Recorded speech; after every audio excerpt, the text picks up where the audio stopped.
anything about you, and that's interesting. I got a question for you quickly. How many people have you told I love you to in your life?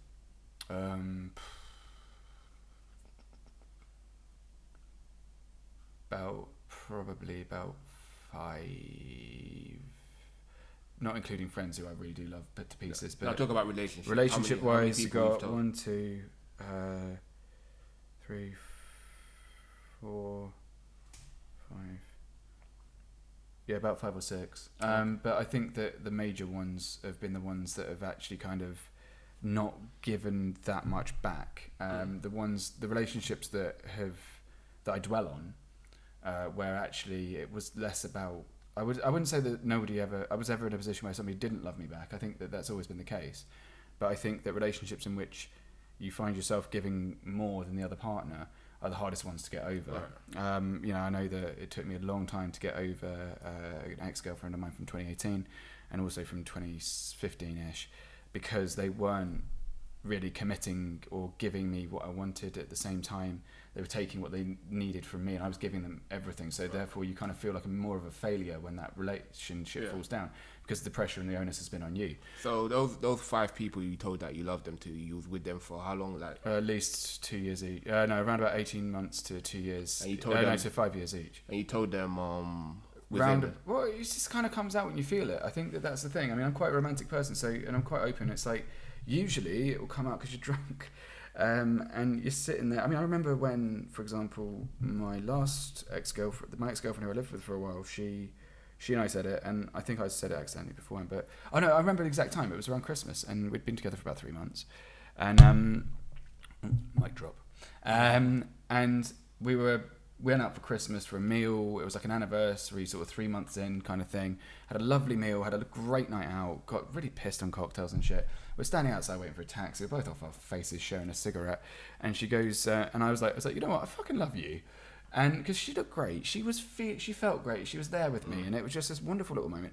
Standing on the side, and it was nowhere special. I can literally pinpoint the place, but it was nowhere special normally. It wasn't a big dramatic moment. And she just goes, you know what? I fucking love you too. And I just grinned like a chimpanzee for the next sort of like hour, because it was just such a lovely thing. And I remember very well every single time. I remember that the one from Indonesia, she was on the back of my motorbike, and I said it accidentally, and then she said me too. And I still remember exactly where we were. I could show you the road. I know that I was sleeping in bed with my first ever one. She turned out to be a nightmare, but she lay there and she whispered, "Les, I think I love you." And it's one of those moments. I still remember, again, another one, we were sitting on the veranda of my parents' place, having a glass of champagne. I was telling her a story about how I used to bully this kid who I felt terrible about. And she goes, "Yeah, I do love you."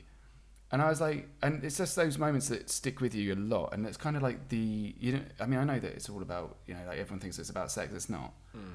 It's about that feeling of solidarity. And I think that the L word has that. But it's something you can't force. It's something you can't push.